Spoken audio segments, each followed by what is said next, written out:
Departmental organisation, बड़े ध्यान से सुनना। मैं आपको बहुत सारे एग्जाम्पल्स लूंगा, वेबसाइट्स में लेके जाऊंगा, कितने मार्क्स का है, कैसे लिखना है, सब कुछ इस वीडियो में बताऊंगा। तो शुरू करते हैं डिपार्टमेंटल ऑर्गेनाइजेशन। सबसे पहले तो ये करीबन 4 मार्क का आएगा। व्हाट इज डिपार्टमेंटल ऑर्गेनाइजेशन और फीचर्स ऑफ डिपार्टमेंटल ऑर्गेनाइजेशन। कभी कभार ये 8 मार्क का भी आ सकता है, लेकिन 8 मार्क का ज्यादा चांस है अगला क्वेश्चन मेरिट्स और डीमेरिट्स। ठीक है, तो डिपार्टमेंटल ऑर्गेनाइजेशन जैसे ही आया, आप सबसे पहले ये एक चार्ट ड्रॉ करेंगे जिसमें आप बताएंगे पब्लिक सेक्टर के 4 भाग है कौन कौन से। पहला डिपार्टमेंटल, फिर public corporation, government company, board, commission. इसको मैं डिटेल्ड एक्सप्लेनेशन करने वाला हूं। इसको समझने के लिए ना, सबसे पहले तो मैं आपको बताऊंगा अपना जो गवर्नमेंट ऑफ इंडिया है। ठीक है, देश चलाने के लिए उन्होंने क्या किया है, अलग अलग मिनिस्ट्रीज बनाए हैं। Ministry of agriculture, Ayurveda, chemical, देखो मिनिस्ट्री ऑफ कॉमर्स, डिफेंस, सुना है सब ministry. So government of India के under if you check out, अलग अलग अराउंड 53 मिनिस्ट्रीज है।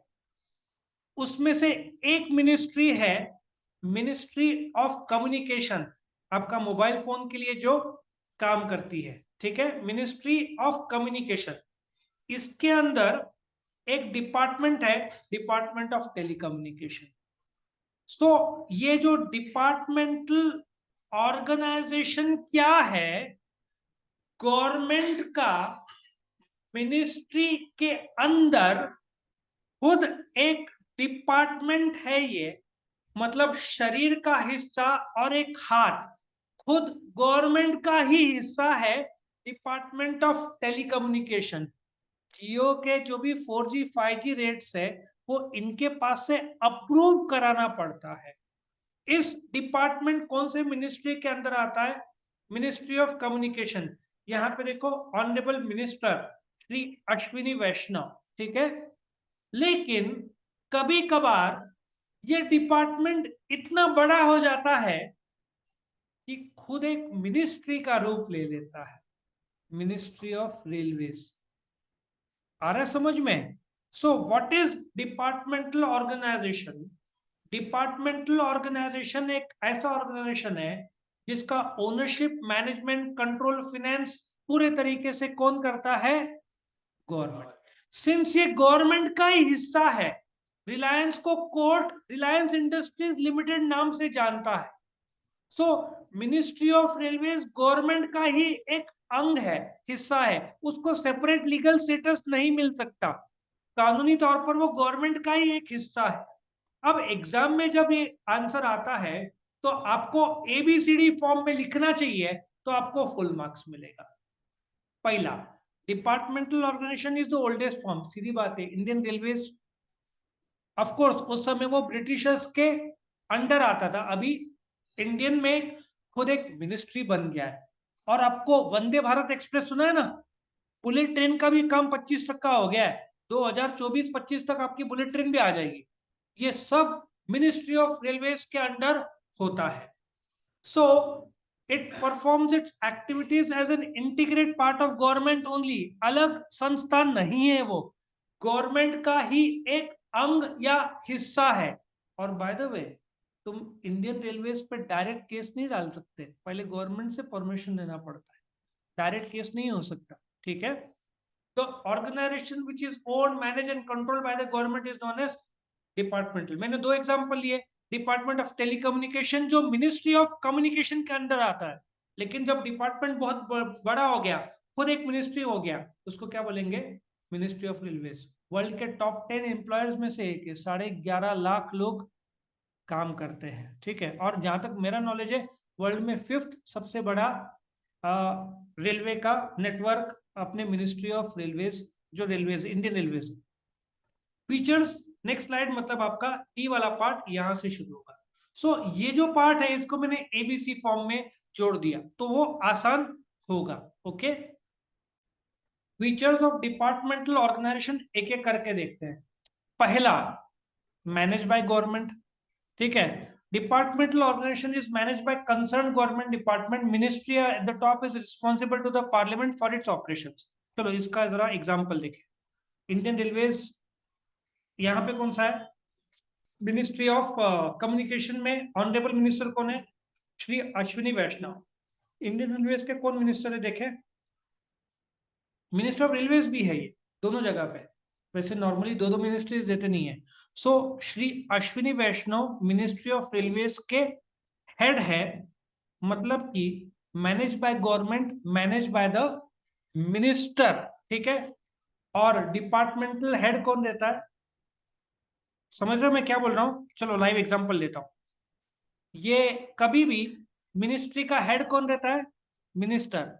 और डिपार्टमेंट का हेड इज द सेक्रेटरी। आया समझ में? मिनिस्ट्री के अंदर क्या आएगा? Department of telecommunication. उस डिपार्टमेंट का हेड कौन होगा? सेक्रेटरी। डॉट किसके अंडर आता है?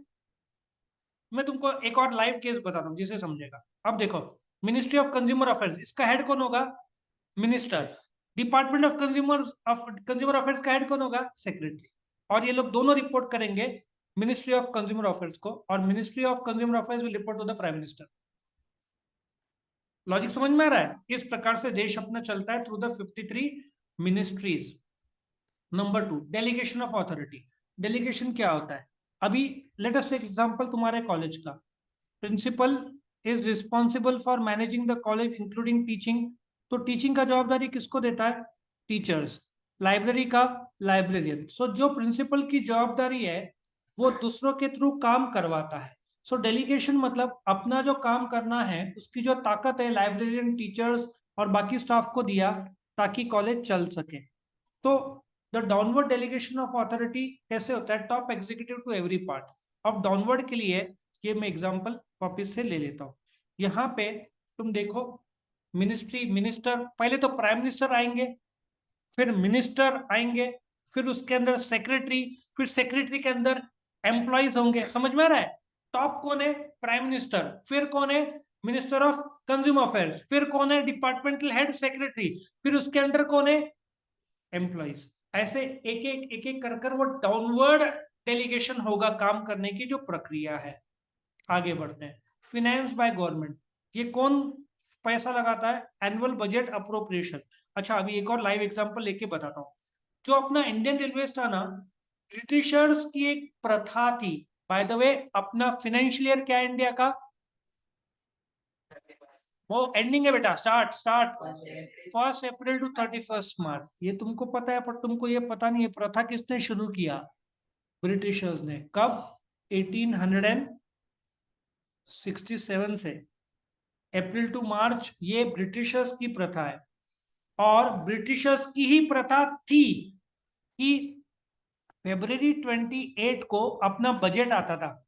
ये 12th स्टैंडर्ड में पूरे साल का गवर्नमेंट को 25 लाख करोड़ मिलता है, और 25 लाख करोड़ का खर्चा पकड़ लो, ठीक है। और उसके 5 दिन पहले February 23 को रेलवे बजट आता था। ये ब्रिटिशर्स की प्रथा करीबन 100-150 साल चली। प्रेजेंट गवर्नमेंट ने ये प्रथा को उड़ा दिया। अभी सारा बजट February 1 के आसपास आता है। और एक और अच्छा कर दिया उन्होंने, उन्होंने रेलवे बजट फिनेंस बजट के साथ मर्ज कर दिया।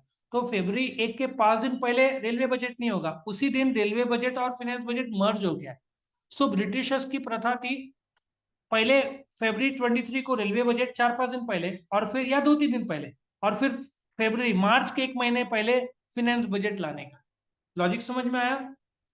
तो मैं क्यों बता रहा हूं ये पॉइंट? क्योंकि जब अपना फिनेंस बजट आता है, इसका जो भी पैसा है, जो भी फिनेंस गवर्नमेंट का, और जो तुम रेलवे के टिकट्स का पैसा देते हो, ये किसको जाता है? गवर्नमेंट। सो तुम्हारे रेलवे टिकट्स का पैसा goes to the government, government treasury run by the government. Budget, accounting and auditing. अब ध्यान से सुनना। जो कितने मिनिस्ट्रीज है अपने देश में? 53। लेकिन कंपनी का ऑडिट कौन करता है? ऑडिटर। ऑडिटर का अपॉइंटमेंट कौन करता है? Share holders.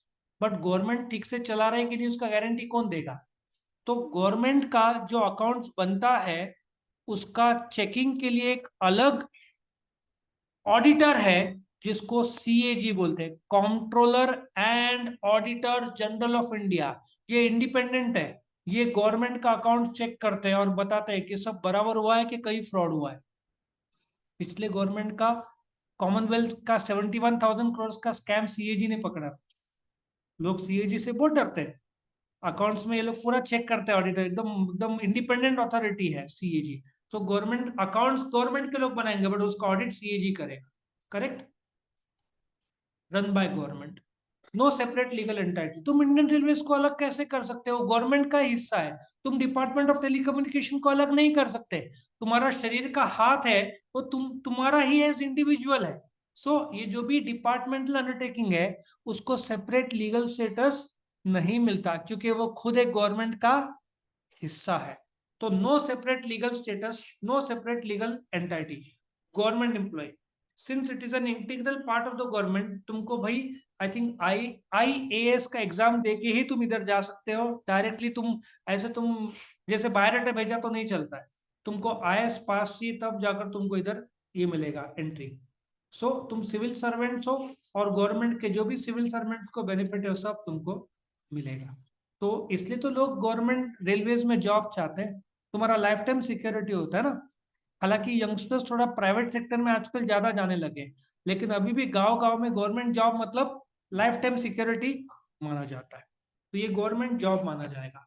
तो ये था features of department organisation. Exam में कैसे लिखना है मैंने बताया, एक और बार बता दूं। पहले आप ये ड्राइंग करोगे, ठीक है? किस चीज का, मैं आपको बता दूं। पहले ड्रॉ करोगे, फिर ये ABC लिखोगे और D लिखोगे, और 1 2 3 4 5 आपको फुल मार्क्स मिलेंगे।